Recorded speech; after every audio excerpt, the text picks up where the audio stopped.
Oh, it was good. It was really good to be back, and I don't know, work on all the things that we've been working on during camp, and feel how well our conditioning did for us over summer. I know the coach said if you ask him a couple of spots where he really feels he's going to be all right with the season, he feels quarterback, he's all right there. He says lines.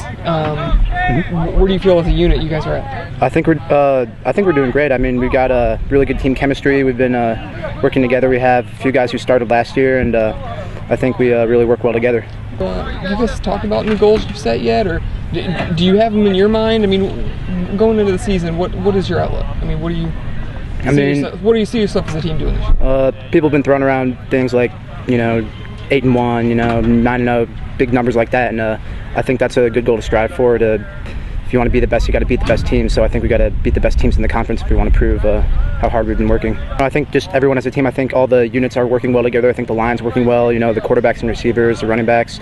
So I think everyone's working well together as a team, which I'm really proud to see. What do you guys need to do, maybe for the rest up until the season starts, to improve? I mean, obviously it's just day one, but what do you know you have to get better at? Just review our plays, work on strategies against different teams, and just keep doing what we're doing. I think we'll do well.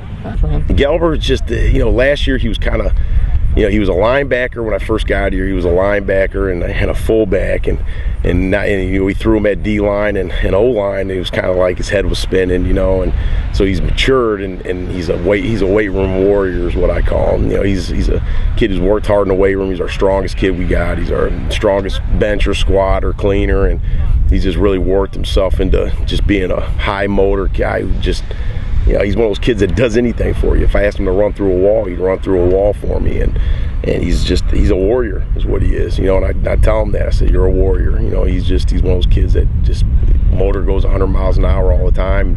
He's gonna fight you to the whistle and maybe after. It's just the way he is, and he's got a chance to be a big time player in this conference.